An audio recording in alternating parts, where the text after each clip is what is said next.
Kwentuhang addiction tayo today. Another WizPod episode to. Episode, ano na ba natin? Dami na. Episode, Fourth episode yata natin. WizPod? 9 nata. 9 ba? Simula nung nag-start tayo mag-grow podcast. Oh. O sige, basta episode between 4 and 9. Oh. Layo ng pagitan. Anyway, so yan. Ang guest natin ngayon is si Sir Don Asensio from Odyssey Rehab dito sa Baguio City. Ang office nila is sa Dominican Hill, dating sa Brent. Anyway, let's get to know him. Pag-usapan natin yung mga patients nila. Let's talk about addiction in general. Mismo kasi, ako mismo parang nung kinikreate natin itong episode na itong, dami kong gustong malaman in regards to addiction Kasi nung nag-usap tayo for the couple of days ago, di ba? Yeah. Sir Dan, ang daming mga extremes na mga experiences like from yung mga willing gawin ng mga pasyente para lang alam mo yun magawa yung mga hindi dapat nila gawin yung mga Tama. so sige GG. So natin umpisan. Introduce mo muna yung sarili mo, Sir Dan. Yeah, my name is Dan Asensio. I'm the Director of Operations of Odyssey. What we cater is more of the mga addictions like alcoholism, drugs, and gambling. That's what we cater. More likely, marami pang addiction pero hindi pa namin masyadong tinatakal yung iba. Especially right now, the most common factor of addiction right now, nowadays, is gambling. Actually, gambling, naging number 1 siya ngayon Naging number 1 siya ngayon. Dati, drugs. Tapos, last year, it was alcoholism. Now, it's more of gambling ngayon when January started. grabe. Oo nga, kasi naalala ko meron akong mga Sir Dan, meron akong mga friends na yung umaabot na ng milyon yung mga utang nila. Meron akong friend, hindi ko napapangalanan. No, pero dahil naman sa sa basketball, sa ads. Yeah. Actually, mas madami ngayon sa NBA, yung mga ads. It's very, it's very complicated right now. The reasons, the accessibility of the people, sobrang bilis kasi with the phone right now You just have a GCash account, everybody can gamble already right now. Not only GCash, there's a lot of platforms na pwedeng nilang gamitin right now. Not like before, na you really have to, kailangan kang mangutang sa tao mismo Ngayon, lahat ng applications ngayon, it's easier for them to get more money and then gamble online pa. Mismo. Online pa. Karamihan ng gambling ngayon nasa online na ngayon Sabong, di ba? Yeah, with our experience, even sabong is already online right now. So, nagiging tumataas yung rate ng addiction ng tao when it comes to gambling is because yung access mo sa phone is very easy right now. You don't need permission already from your parents. Wala nakakakita. Diba? Phone mo yan Wala masyadong restriction. At the same time, yung bilis nung pasok nung winnings and losing ng application masyadong malaki.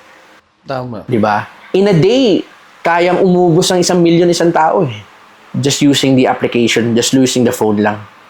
So, Grabe yung 1M. 1M kaya na yun Right? Like, I had a client before, in a span of 1 month, grabe na yung utang niya to, maabot na ng 2 million, maabot na ng 1.5, ganun. In a span of 1 month Grabe, 1 month yan. Oo, in 1 month. Yung iba ngayon, kaya na ng 5 days. Depende rin kung what platform you're going to use So, that's what we're trying to tackle right now. Yung mga gambling, minsan kasi pumapasok sa amin yun, hindi lang gambling. Sasabihin nila, alcoholism. Tapos, sasabihin nila, may gambling problem din pala sila while drinking. Aside from that, pag lumalim na yung problema, they end up using drugs na rin. Just to compensate whatever that's happening to them with their lives daily. Hindi na sila tutulog. Diba? Yung mga unmanageabilities nila, lumalaki. Biro mo 3 addiction. Pagpasok sa treatment center, they have 3 addictions that they have to tackle. Not like before, when you enter treatment, ang pinaka-major problem nila is drugs. Yun lang. Wala naman silang alcoholism, wala naman silang Pero right now, 3-in-1 na nga Grabe, no? 3-in-1 ang tawag nila ngayon. 3-in-1 problems. Nagbunga na lang. Siyempre, at first, di nila aaminin yun Pero during the course of treatment, lumalabas kaagad kung ano yung... Minsan, yun ang pinagsimulan yung addiction nila sa gambling, tapos they end up drinking. Pero talking about addiction, Sir Dan, parang wala naman yatang sumubok ngayon tapos addict na kinabukasan. Yeah, Diba? that's very, no, actually, it's not rare, pero it really takes some time before you can see it eh. Oo nga eh. Ano yung, ang dami mo ng mga naging pasyente. So, most probably, pag pumapasok yan yung interview nyo, and for how many years? Ilang years na bang Odyssey, sir? We're turning 4 years already. 4 years. So, 4 years of experience. Ano yung mga common denominator ng mga kliyente nyo when it comes to how did they start? Usually, yeah, yung basic curiosity, di ba? Yan ang sabihin nila, napasama sila sa friends, the friends encourage them to do that. Some naman nagsa-start sa community mismo. Kung yung community nila, yun talagang kalakaran. I mean, yun yung, that's how the kid sees it. Di ba? May drugs, may alcohol, even the community. Ganon. There are different factors kasi.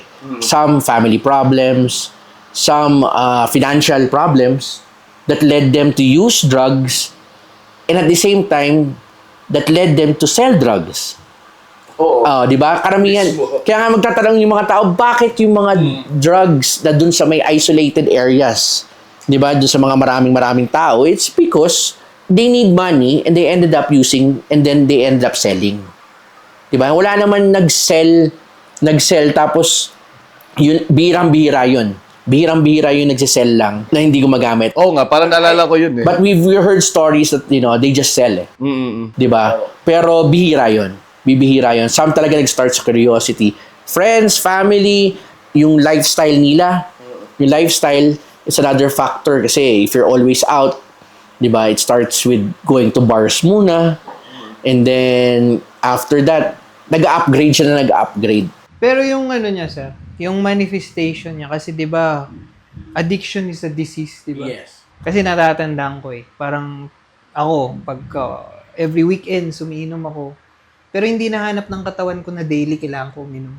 Yan ang difference dun sa may taong may disease, yung nabanggit nga ni Migs, di ba? Ang taong may disease of addiction, lagi niyang hinahanap yun. Walang pinipiling oras, walang pinipiling araw. Basta lang mai-take lang nila yun, whether it's gambling, addiction with alcohol or drugs. Iba talaga yung crave nila when it comes to that kind of aspect. Ngayon, you're very lucky that you can drink every weekend. But you have to also consider that all these people that went to Odyssey started with weekends. Pero parang ilang taon ko nang ginagawa eh. Diba? Sila naman, ang bilis ng progression. Mabilis ang progression nila when it comes to that kind of a level. Nag-start sila sa weekend, tapos sisingitan na nila ng Wednesday, tapos singitan nila ng, ano ba yung ladies night? Wednesday or Thursday? Mga ganun. Wednesday yata. Nalagyan na nila na yan. Alam na nila yung mga events na yan. Eventually, magugulat ka mula Monday hanggang Sunday na yan. Diba? Wala na silang patawad doon sa mga factors na weekend lang. Why? Because they get addicted to it and at the same time, meron na silang, may hinahanap sila na hindi hinahanap na isang normal na tao. Like you can stop. Yeah, I can. Have you tried stopping not drinking for a month? Kaya, di ba? Di ba? For the people that has that disease, cannot. Okay. So, ito yung problema sa disease. They'll say that they can. Ayan yung disease na nag-work eh. They'll say that they can. They think that they can. But the body's looking for it eh. Yung sa isip mo, kaya kong tumigil. Sasabihin ko, kaya kong tumigil. And that's why pudpud na yung mga promises eh. But, yung katawan nila, hinahanap na rin. Di ba? Sanay na eh. So parang kung naiintindihan ko siya ng tama, Sir Dan, correct me if I'm wrong. May mga tao na they get addicted to the substance. Kasi for example, dun sa alcohol. Meron naman, kasi for example sa akin, yung buhay ko. Akala ko alcoholic ako. Okay. Pero, ang na-realize ko, habang tumatagal, para lang, na-enjoy ko lang yung company ng kaibigan ko, yung tawanan, yung kwentuhan, yun lang yung nilook forward ko, na-realize ko at the end of the day. Hindi yung alcohol yung hinahanap ko. Ang hinahanap ko, yung bond. Okay. Yung friends involved, the laughter, pero hindi yung alcohol. Yeah. The person that's addicted cannot be pleased with just that one. Alcohol talaga.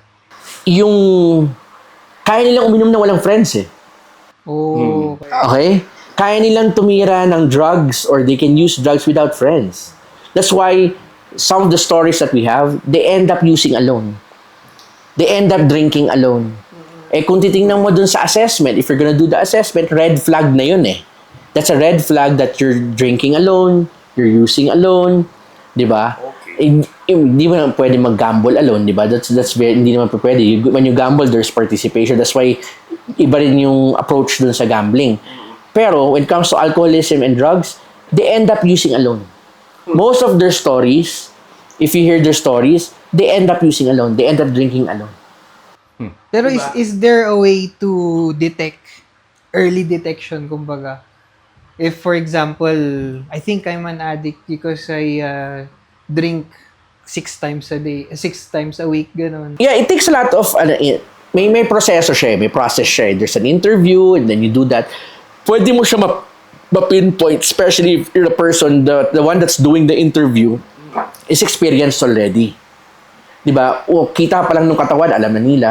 The way they talk, alam na nila kaagad. But i-detect mo siya. Pwede mo kasi siyang i-detect na makikita mo pa lang with the way they talk eh. Diba? Pero yung sabihin mo sa akin na 100% detected ka agad kung addict to, hindi. No. It doesn't happen that way. There's a process for that eh. That's why there's a intervention. That's why kasi minsan you really have to use the families also eh. Yung families, the interview of the families, not only the client, not only the person that has a problem. Kaya nga mas maganda minsan kasama yung families kasi yung families ang magbibigay sa amin ng stories. Oo, tama. Kasi yung person who has a problem won't admit that he has a problem. That's why sometimes when you do an interview with them, you really involve the families because it's the families who get hurt. It's the families who suffer. It's the families who pay for all the damages. It's the families who calls up Odyssey. Diba? And then it's the families who sees all these things clearly because they're not using and they're not drinking. Imagine this. If the family is also using and drinking, do you think they will bring the client? Wala, kasi normal lang eh. Oh. It looks normal. That's the normal image na nakikita nila.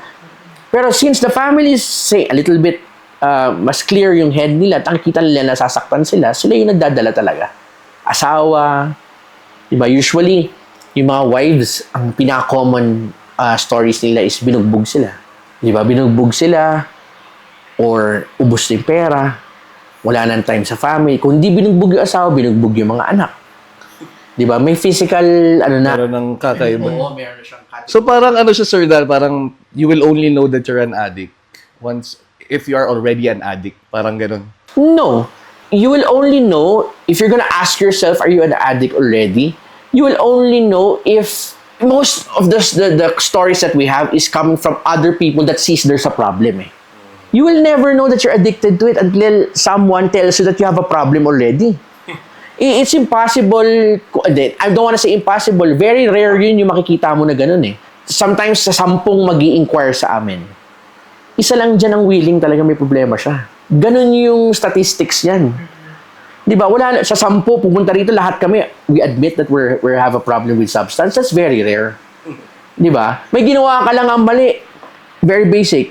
Tumawid ka sa pedestrian line, nahuli ka, hindi mo pa nga aaminin eh. Ano pa kaya itong addiction? Sabi mo, ay, sorry, anong sasagot mo kagad? Ay, sorry, hindi ko nakita na pedestrian, kita mo puro linya yan. So, ano pa kaya kung addiction ang pag-uusapan? Will they admit it? No, it takes a lot of support from families and people doing the intervention to help you ask yourself. Not help you to force yourself. Diba? Magkaiba yung ask yourself, do I have a problem? That's where we come in. Kasi kung if we force you that you are an addict, iba yun. Parang yung may pumunta sa doktor, yung, Dok, pa-check up naman, sige, ubo ka. May ubo ka. Diba? Ganun din yung sistema eh. So, Kumbaga, Migs, Kevin, it's like this. We help them ask that question when the time comes na pwede nilang tanongin yung sarili nila, may problema ba ako? Diba? May problema ba ako? Yun yung goal ng Odyssey is to help you ask yourself, do I have a problem? After asking yourself, let's say you admit, then the process starts. Doon nagsisimula yung proseso na I want to change already. Kasi naamin ko na eh. Diba? So yun, doon ang medyo, yung mga first stage yan ang crucial eh. For the first 30 days, tatanungin mo talaga yung sarili mo, may problema. Pag may nakikita kang lecture, pag may nakikita kang tao, nagkikwento, then eventually nakikita mo na yung sarili mo, teka lang, parang pareho na yata kami ah. Mahirap kasi pilitin na, Migs, addict ka. Bukas, sabihin ko, Migs, addict ka. Para may kliyente ka lang. Kevin, may addict ka ngayon. Diba? Eh kung tingin ng tao, hindi naman talaga siya addict eh. Pero, sir, di ba, I mean, yung sa natatandaan ko, yung slip na kailangan pirmahan para pag mag enroll yung enrollment form, meron dun yung blockbuster event. Yung kanyo, yung rock bottom. Yes. Yun nga eh. Yun ang pinaka crucial na sa pagdating dun sa mga ganyang klaseng stories. Titingnan namin yung hindi yung simula, kung hindi yung dulo. Exciting kasi yung simula eh. The thrill, di ba, yung feel, yung parties and all those stuff. Pero yung dulo, yun yung mga blockbuster event na sinasabi mo, which they call bottom, yung rock bottom na nila. Ano yung mga usual rock bottoms ba? Loss of family, financially, zero, physically, you look really different already. And you don't know, hindi mo alam yun. And you don't know. And you still keep on, when it comes to drugs, you still keep on using and using, hoping the next day it's gonna get better. But it doesn't eh. It goes down and down and down until you lose everything. The only time you can realize that is kung meron na siya talagang help na tumutulong sa'yo from people around you, and then marirealize mo na, nga, nawala na nga lahat. Hindi niya marirealize yun if you're addicted to a substance or alcoholism, you will never realize that there's a problem unless you stop. Di ba? Well, kung ongoing yan, hindi mo talaga marirealize mo eh. Hindi mo siya marirealize na, may problema nga. Hindi mo siya makikita clearly na empty na yung room. Lahat ng gamit mo, nabenta mo na. Di ba? Sa gambling, wala na natira. Baon-baon na sa utang. Wala ka nang makitang essence na nangyayari. That's why, madaming nagsusuicide because of this addiction is because, kunyari, dumating yung one day of clarity nila, hindi sila gumamit, hindi sila uminom, hindi sila nagsugal itong araw lang na to, makikita nila wala na, hindi din sila marunong humingi ng tulong, they end up killing themselves. Yun lang yung one day hindi ako tumira tsaka hindi ako uminom. Biglang nakita mo wala na. Wala ka na. So minsan yun yung solution nila. They end up killing themselves, di ba? Sa parang sinasabi nga nila na ang sarap sana ko yung pagsisisi na sa unahan. Sana, ganun yun. Ang reality, wala naman pagsisisi simula eh. Oo, sa huli. Kaba, yun nga yung sinasabi mo, I believe 100% ng mga parang came to their senses and then enrolled to Odyssey. Ito yung mga taong, kumbaga, may mga turning point. And sadly, yung mga turning point na yun nga sabi mo, it's either a loss of family, a loss of properties, ganyan-ganyan. Yeah. Nahuli na ang lahat. Ubus na. Na ang dami ng nasakta, ang dami ng naapektuhan. Correct. Wala naman kasing family na pumasok doon. Actually, ito yung mga common answers nila. Okay, they call us up. Okay, what's the problem? What's the case? They'll say drugs. Okay. Pero nakakalimutan nila kung ano yung pag-usapan, kung ano yung unmanageability ng drugs na tinitake nila. Madali i-pinpoint shabu. For example, yung shabu. Nagsashabu yung anak ko kaya ako ipaparehab. Usually, ang mga tanong namin doon is, ano ba ginagawa? Ano ba nangyayari pag nag-drugs siya? Ano na ba naapektuhan? Like, yung nabanggit ni Migs, yung blockbuster na yan, pinaka-common na blockbuster, dinampot na huli na eh. Pag sa drugs. Oo, pag sa drugs. Nahuli na po. Naka-surveillance na. Kaya namin paparehab. Tanggalin natin yung surveillance. Sa tingin nyo, paparehab nyo yan? Di ba? Tanggalin natin na nasa watchlist na siya. Or nababalitaan na ng community na nag-drug siya. Tanggalin natin lahat yun. Do you think the family will bring them to rehab? I don't think so. Tama. Diba? Even the families have rock bottom eh. Sila rin naka-experience sa rock bottom ng addiction ng loved ones. Sila mismo nakakaranas no kasi sila yung nakakakita. Kaya both nga yung sabi ko nga eh, in Odyssey, we always ask them, if the family is not gonna get involved, this is all useless. Kasi pagkatapos ng Odyssey, babalik sila sa families nila. Diba? So, basically, after nila sa treatment is kailangan within their nucleus, within the family, dapat ituloy pa rin yung Yes. Kailangan ituloy pa rin nila. Kung ano yung natutunan nila to support the person that has a problem, so support nila to go to their support groups, to remind them not to use, to remind them not to drink, di ba? Because we involve the families eh. Di ba? Kaya nga sabi namin always, this is all temporary. The treatment is just temporary. Eventually, ang pang long term yan is when they go back.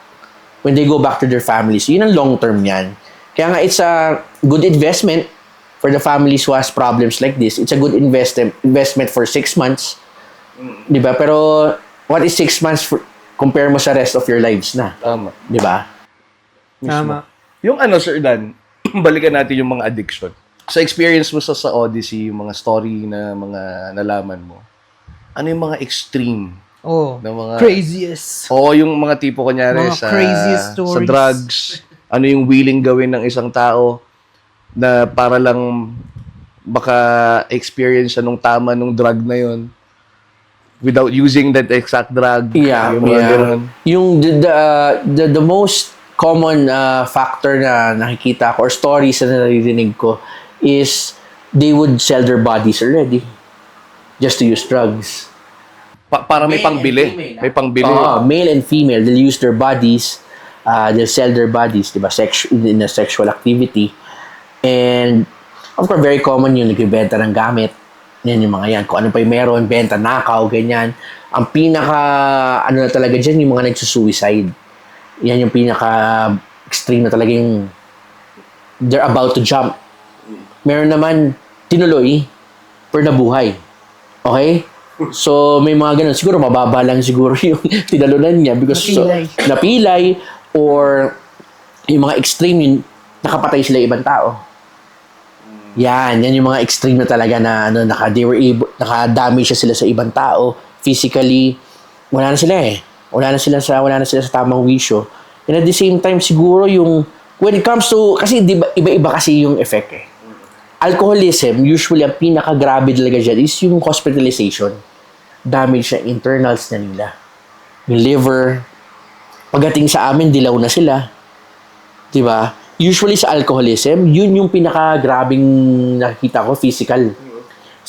When it comes to drugs, sa mga substance abuse naman, usually ang pinaka-common nila is the mental. Yung tumawid na, yung sasabi ng term tumawid na yung wala na sila sa tamang pag-iisip. They couldn't recognize people anymore. May lapses. I have patients that, all you can talk about is just simple things anymore, not the complicated ones. Kumbaga sa school, hanggang science na lang tayo. Wala nang math. Wala nang... Hindi na umusad ng grade 2. Wala na. Hanggang doon na lang talaga. Bakit? Damage na eh. May mga lapses, may mga kwentuhan sa all of a sudden, they'll stop. So, yun yung mga pinaka-extreme na sana maagapan before going to treatment. But marami kasing dumarating Migs tsaka Kevin na may damage na eh.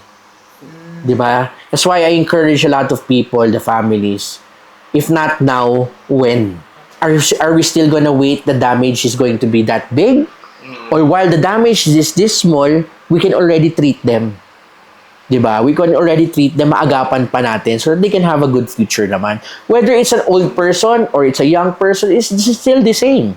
Like, I was talking to a old person like 2 days ago. The factor is already senior citizen na siya. Diba? Exactly, I told him, you want to finish the rest of your life like this? Or gusto mo magandang finish line mo? Damage na eh. Alcoholic. O gusto mo yung finish line mo to spend time with your grandchildren? Diba? He's already retired. He had everything already. Pero yung alcoholism was just there. He could not even enjoy playing with his grandchildren anymore. Because physically, he couldn't walk.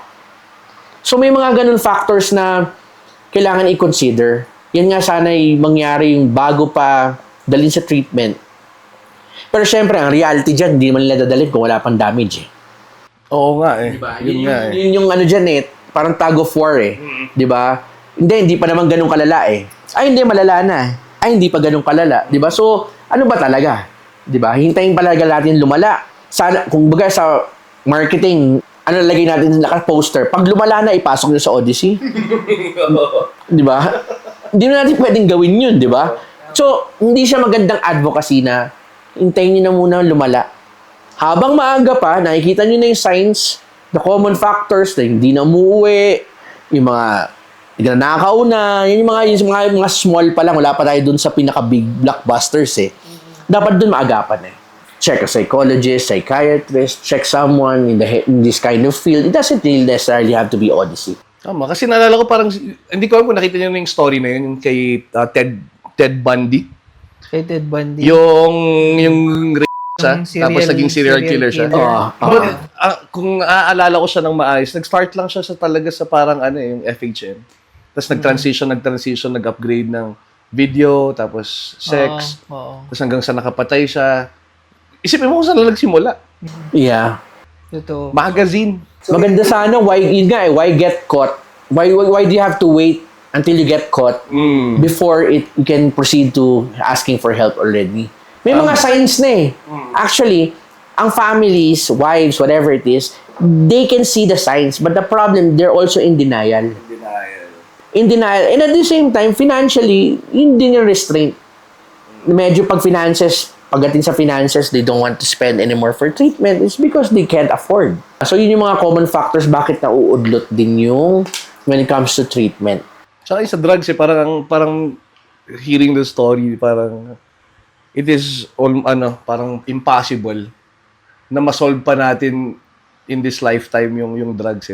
Kasi Duterte dumating, Sir Dan. Ang daming, di ba, extrajudicial killings, ganyan. Pero hindi natigil eh. Yeah. Talagang tuloy-tuloy kasi nga may mga addict na eh.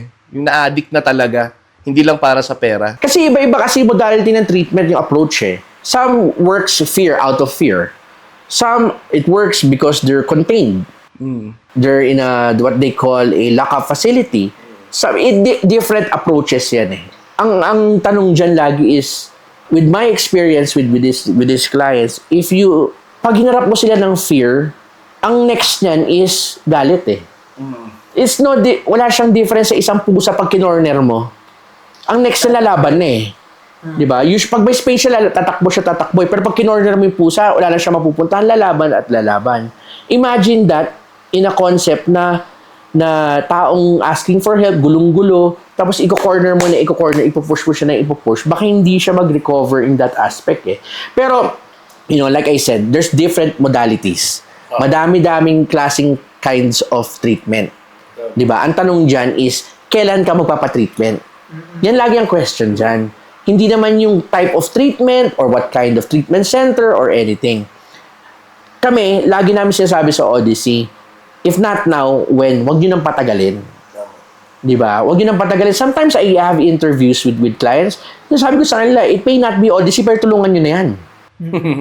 Diba? Lalo pag nakita ko blockbuster na yung mga events, tapos sabihin nila, sige sir, mag-iisip muna kami. Magdadalawang isip muna kami or will give us time. Yun nga ang tanong ko, don't waste your time. If you decide right now, even though it's not Odyssey, kailangan nyo ng tulungan yan. Dahil na pag nakikita ko hindi na kulang na talaga sa time, ibigay nyo na. Whether it's government or anything, basta kailangan may tulong na eh. Diba? Urgent. Nagiging prangka ka rin ba sa mga ganun, sir? Kunwari, wala na. Dying na yan. Kailangan na niyang kailangan na tulungan yan. In the helping field kasi, you really have to be, may encouragement talaga. Hindi mo pwedeng sabihin, oy, bukas makamatay na yan. Hindi mo sila pwedeng sabihin ng ganun. Bakit? It's because when they arrive, the first thing that they're asking for is help. Tama. Diba? Hindi mo pwedeng takutin yung isang taong humihingi na ng tulong. Ang kagandahan naman sa Odyssey kasi may series of intake. We go for interview. After the interview, we go for assessment. After the assessment, that's where we will see kung kailangan dali sa hospital muna or hindi, or pwede ng diretso, or kailangan dalhin muna sa contained facility. Ganon. So, hindi siya, kumbaga tailored fit kasi siya. Okay? Kasi iba-iba yung needs. Iba yung needs ni Kevin, iba yung needs ni Migs eh. Hindi naman kayo parehong matulog, di ba? Pati yung posisyon nyo, iba yung posisyon ng tulog nyo. Ikaw ba, nakayakap ka ba sa unan? Ikaw, nakadapa ka ba ng katulog? So, every person has different needs. That's what the assessment is for. Diba? Sometimes people forget the assessment is very crucial. Akala nila interview lang. Pero yun na nagdedetermine kung ano talaga yung problem. Para alam natin kung itutulong. Kung yung sakit ng ulo, hindi naman pala ulong may sakit, tiyan pala, bakit natin ilalagay dun? Tama. Diba? So, kailangan natin makita yun. And sometimes the assessment takes time. Kasi baka today, hindi siya magsasabi ng totoo. Bukas siya magsasabi ng totoo. O tiyaga lang talaga. Pati yung sir, yung pinag-uusapan natin nung kailan, di ba yung ang addiction niya sa alcohol, tas dumating sa point na kahit mouthwash eh. Yeah, Grabe yung lalo yung alcoholism, di ba? Sometimes, basta magkaroon lang sila ng alcohol sa katawan nila, kahit yung mouthwash, they'll fight for that. Pero mo ilang mouthwash yun para ma-contain mo yung alcohol level na yun. Pero they will do it without even thinking twice. That's why you'll see, why do people end up using rugby and solvent? It's not because it's solvent or it's rugby. It's because of the high na nakukuha nila doon. Siguro, they started siguro with shabu before, tapos nag-ubos, iniwanan ng pamilya. Siguro, ganun lang yung concept na nakikita natin. They ended up, sige, basta may tama lang. They end up with solvent, they end up with rugby. Bigyan mo ng pera yan, baka hindi nga mag-rugby tsaka solvent yan, magsashabu ulit yan or ecstasy. Wow. Nagkataon lang walang pera eh. Yan yung society nangyayari sa atin eh. Di ba? Bigyan mo ng pera yan. Gawin natin anak mayaman yan. Comes from a good family. They'll not use solvent and rugby. Di ba? Depende rin sa community tsaka society kung saan ka nanggaling. Kasi yung mouthwash na yun, let's say for example, wala ka ng mouthwash, ano nang susunod mo? Gasolina. Di ba? Kita mo yung Alcohol. danger na. Grabing alcohol. Pero yung mouthwash kasi safe pa eh. Pwede mong inumin eh. Di ba? So may mga ganun factor, may mga ganun kami naririnig na stories, may ganun kami experience na ganun na talaga. Yun yung mga talagang to the lowest point na sila. Just, they will live to use and use to live eh. Balik nakita niyo yung concept na yun, di ba? They will just do that. That's everyday, that's their lifestyle na lang nila. Di ba? Umaabot pa nga sila to the point na uunahin nilang uminom or they'll use drugs before brushing their teeth. Ganun na sila when they wake up in the morning. Mismo. Talagang routine na. Kasi para pati sa sugal, no sir? Lahat na yata ng, Lahat kahit ng yata klaseng yung sugal. unang taxi na dumating dyan, mag-Lucky 9 tayo. Yung Tataya nila yan, mga ganun. May mga ganun silang ka-extreme sa gambling. Ang difference na sa gambling is, they'll show that they're still okay. If you look at all the people that have problems with gambling, you could look at them physically, they're really okay.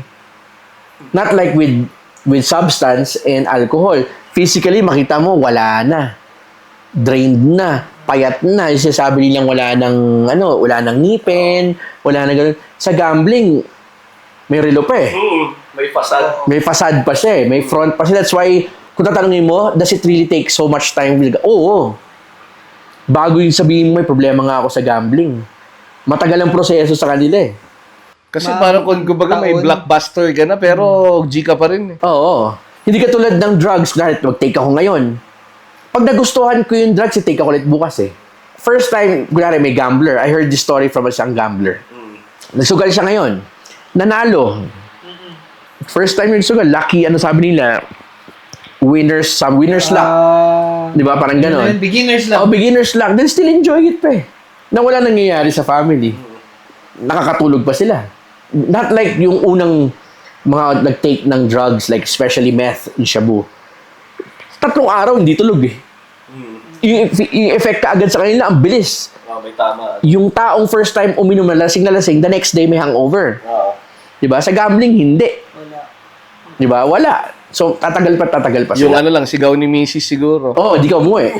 Diba? Pero pag nilabas mo yung pera, panalo naman tayo eh. Saka yung sir, di ba, yung, alam niyo yung kwentuhan natin nung last na, yung iba, hindi sila nababaon dun sa sugal mismo, pero nababaon sila dun sa loaning app. Yeah, actually, a lot of stories that I hear right now is sobrang dami nilang loans sa loaning app, di ba? Paano ba nag-work yun, sir? They keep on loaning because it's easy. You just register, you have a phone number, and then keep on loaning. And while you loan, goes up and goes up. Diba? It goes up. Apps. Yeah, and then they end up, ang problema sa ganitong sistema when it comes to gambling is, they loan, then they gamble. So walang income.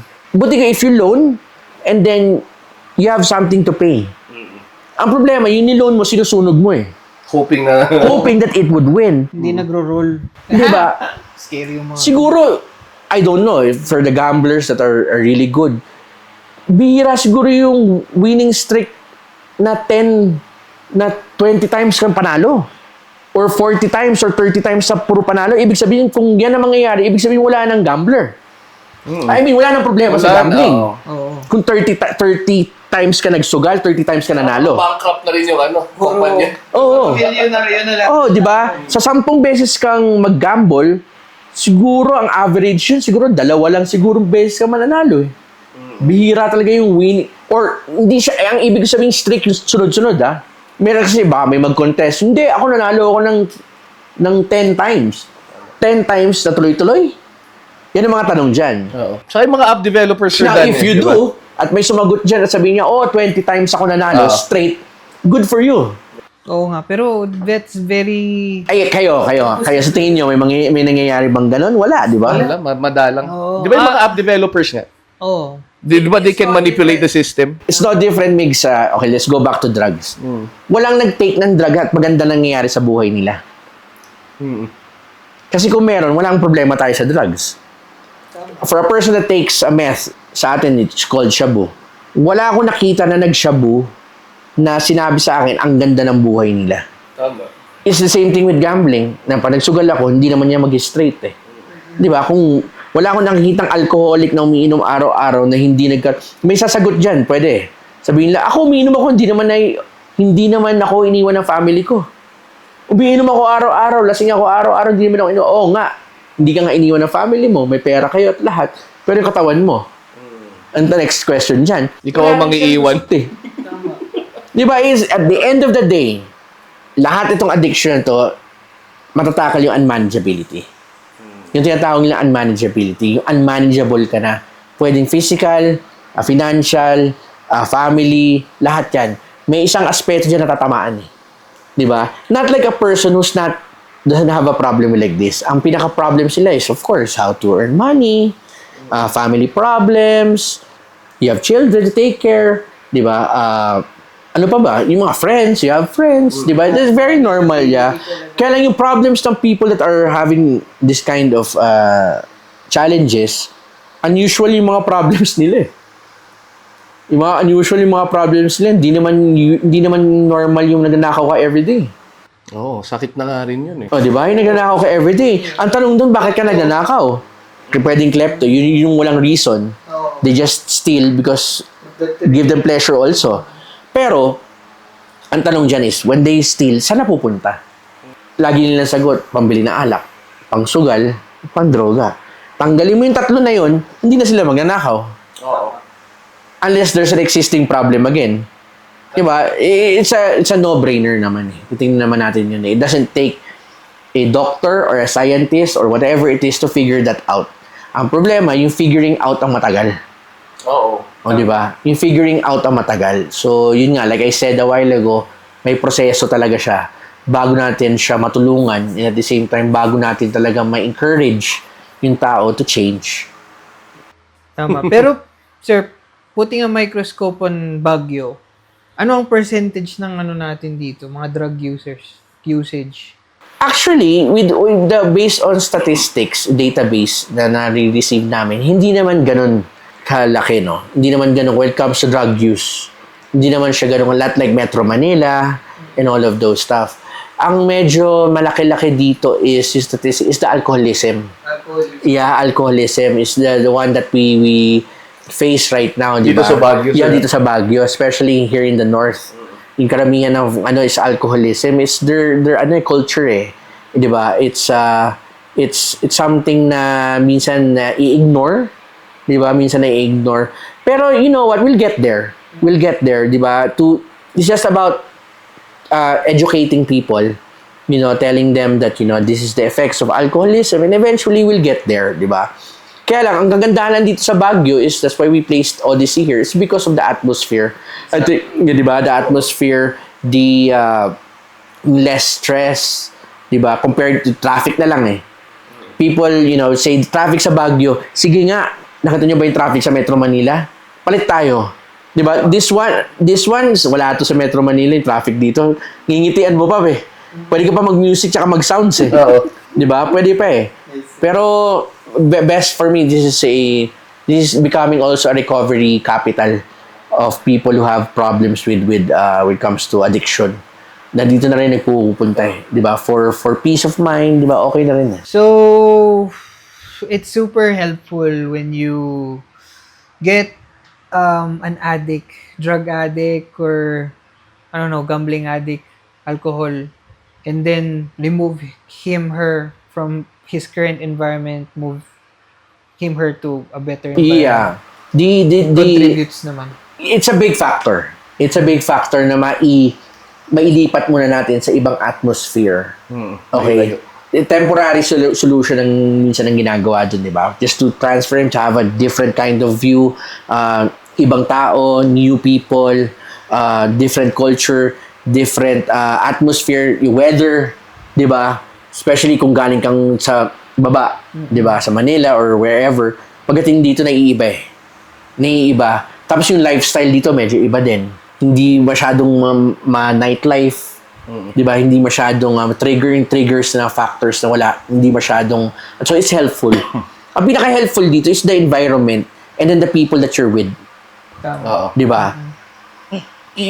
This can be in another place. Let's say in the beach. Walang tao, may beach, pero yung kasama mo, hindi ganun ka-encouraging, mahirapan ka din. That's why yung team na kailangan na kasama mo, iisa lang yung goal. We don't drink, we don't use, we encourage for them to do that every day. Di ba? We do that every day. Kaya nga may kasabihan na one day at a time. So, we encourage them to do that every day. So, hindi siya pwede, sige, ito gawin natin weekly, gawin natin monthly. No. You do it one day until makuha na nila yung rhythm. Hanggang makuha nila yung sistema. So speaking of new environment, Sir Dan, saka yung rehabilitation center, meron akong kaibigan na nakausap ko a couple of weeks ago. And ito yung eksaktong sinabi niya. Mas masahol pa, mas grabe pang experience sa rehabilitation center kaysa sa presinto. Gaano Sa katotoo yun? jail. Oo.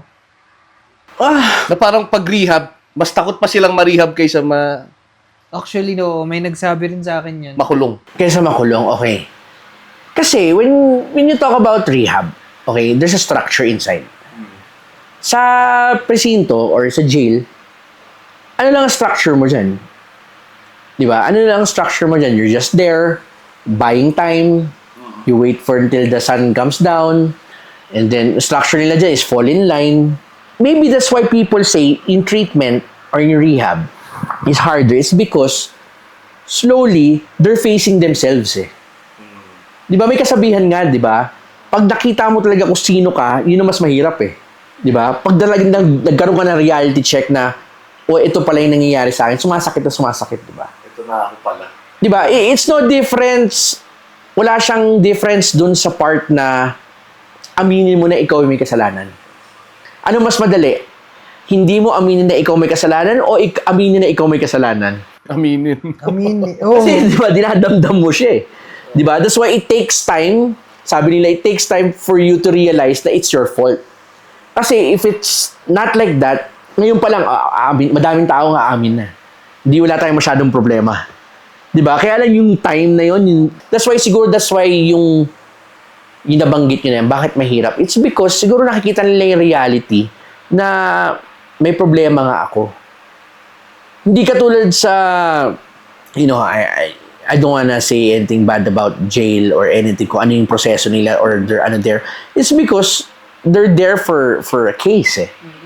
Iba yung mundo dun eh. Iba yung, the world inside prison and the world inside treatment is really way different. Di ba? Minsan lalo pag life sentence ka. That's it.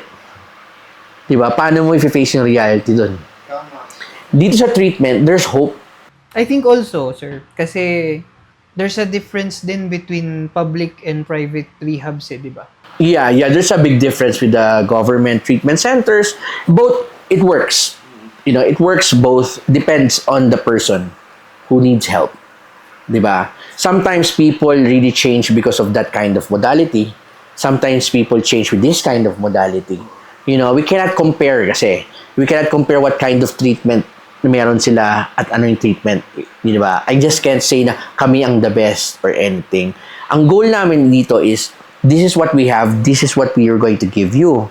Okay? And then, it really depends on you how you're going to change. Kumbaga, para lang kaming toolbox.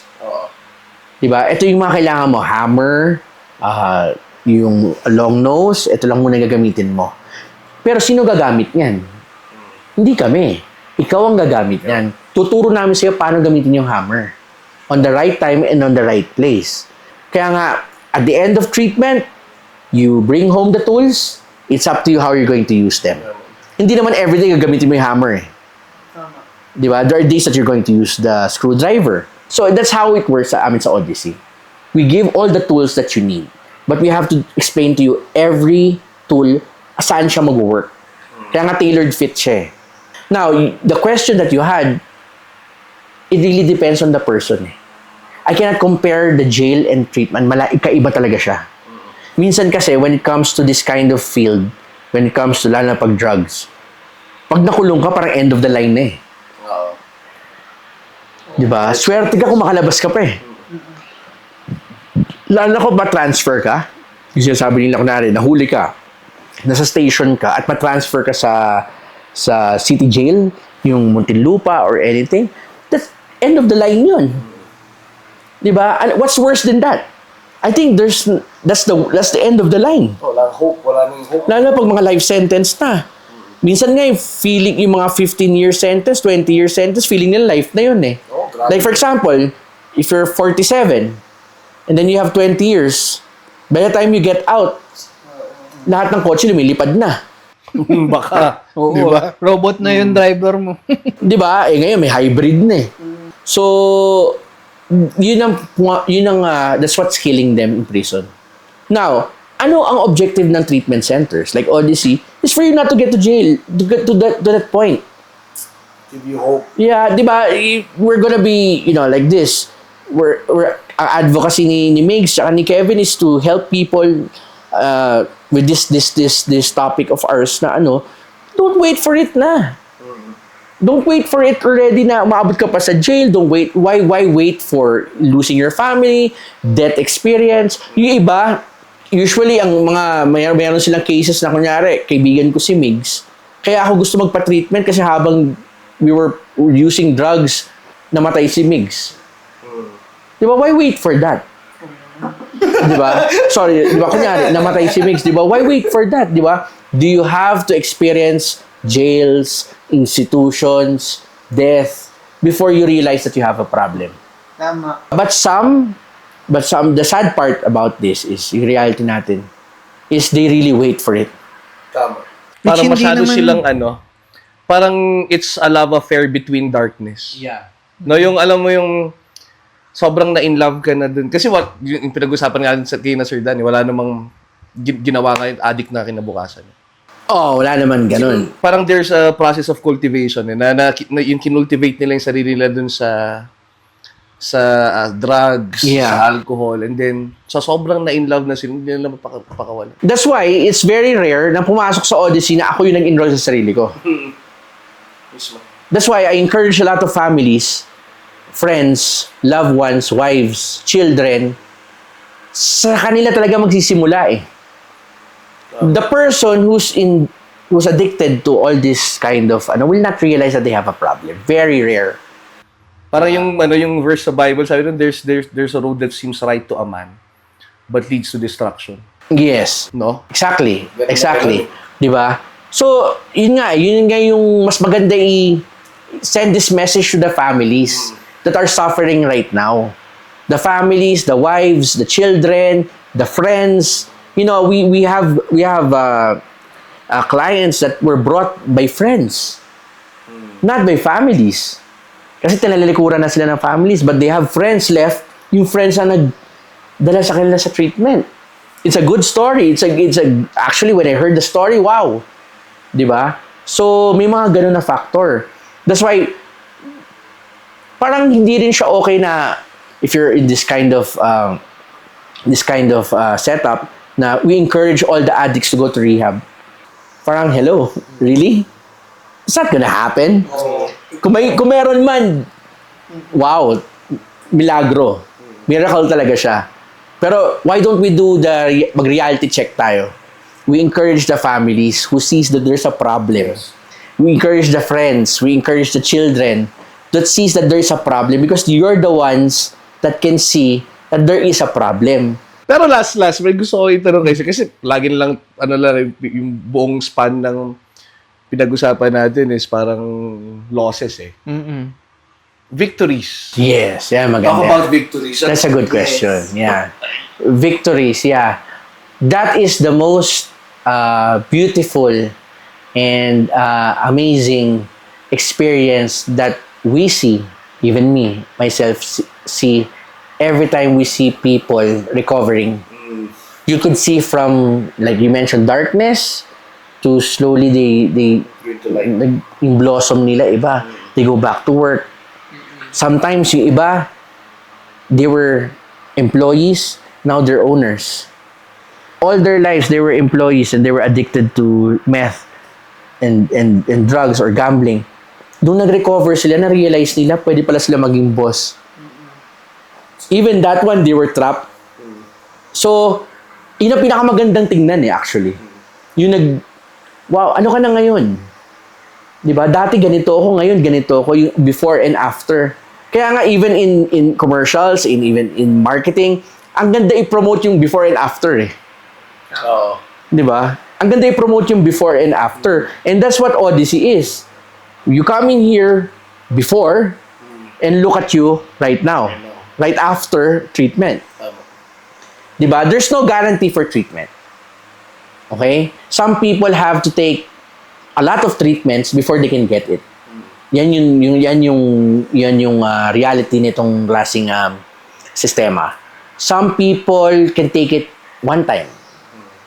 Some people never come back. Balik tayo doon sa sad ulit. Sometimes after treatment, they go back, but they never come back anymore. Okay? So, doon tayo sa magandang achievements nila. Marami tayong nakitang achievements. Some, I don't know if they call it achievement, but some after treatment, they go back to society, they get married. They have children, they have their families. Nakabuo sila ng family. Na dating walang family.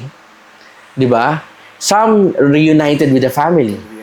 Yung reuniting with the family, that's the best picture that I can see always. Diba? Yung ibang children that come into us, when they come out, sila na nag-aalaga sa parents nila. Yun yung goal nila eh. Ako naman mag-aalaga sa inyo. Kasi inalagaan nyo ako for how many years eh. Hanggang to the point na pinapasok nyo ako sa treatment, ngayon ako naman mag-aalaga sa inyo. Diba? Yan, maganda yan tingnan. Diba? Hopefully, ganun sana. Diba? Some, they get married twice. Because yung first marriage nila, same wife, of course, it was not marriage. It was more of the addiction that's flowing with them. Some naman, they get inspired na, let's get married kasi bago na eh. Diba? So, yun yung mga nakikita namin achievements at yung mga victories nila. And some naman, they enter religion. Kami yung start, we show them the support group. Sometimes they enter religion. That works for them. Yun nga whatever works for you, basta wag ka lang go back to alcohol and drugs and gambling. Kasi meron ka rin mga naging staff mo na naging kliyente rin ng Odyssey. Yes. I have staff that became also clients of Odyssey, but most of it hindi. That I have right now. It's not really graduates ng Odyssey. As much as possible, I encourage them to go. Fly your, diba? Spread your wings. If you have an opportunity, go. Diba? This is the best time. Diba? Don't anymore think about it. This is the best time. Kumaga, this is the best time to start. What's the best time to start? 0. That's the best time to start. When you're 0. Hindi when you're 5. When you're 10, 15, 20. Kasi may reservation ka eh. Diba? Pero pag start from 0, ang sarap na, exciting yun. Diba? Kaya ngayon sinasabi ni Migs na rock bottom, start from the bottom. Diba? This is the best time. You're recovering eh. You're trying to change everything already. Sabayan mo na. Some go back to school, Migs. Diba? Some go back to school, finish their careers. I have former clients that took up law. Beautiful, from someone that doesn't have any future, doesn't have any inspiration, or doesn't have any goals or whatever, all of a sudden, you recovered, bigla pumasok sa I want to be a lawyer. They're successful now, di ba? Yes. Parang They're still studying. They don't have anything to lose anymore. Yeah. But they have everything to gain. And age is not anymore a factor. Di ba? These people are not young. Age is not a factor anymore. When it comes to this kind of problem, age is not a factor. Ang pinaka-factor dyan is you want to change. Di ba? How? Habang may buhay, may Then, pag-asa. we teach them how. Kasi tatanungin nila how. Okay, then, we teach you how. But it starts with you. If you really want to change, kahit anong how yan, makukuha mo yan. Right. Okay. Good talk. Sabi sa inyo, good talk today about addiction. So, ayan, going back, if you're a friend, a family loved one who is experiencing addiction within the family, or if you have a loved one who needs help, this is a person to talk to. Sir Dan, Odyssey, Rehab. At saka ang ganda Baguio na City. ang ganda ng location nila ngayon. So, saan na kayo ngayon, sir? Yeah, we are located in 140 Dominican Extension, Baguio City. If you have any questions, you want to inquire, just look at the link below. Yeah. And then at the same time, we will try to accommodate whatever questions that you have, or you think that, you're ready for treatment, or your family member needs treatment. We're just here. Okay, we're just here in Baguio. We're located in Baguio. Odyssey Treatment Center. Tama. Yan. So, guys, if you need us, just let us know. Good episode today. Thank you so much, Sir Dan. Thank you. Thank you. Thank you, Migs. thank Thank you. you, Kevin. Thank you, All sir. right. Let's go. Thank you, viewers, listeners. Sa susunod, sa ulitin. Bye-bye. Goodbye. Sir. Thank you for watching. Please follow us on Instagram and Facebook, and subscribe to our YouTube channel. And see you on the next episode.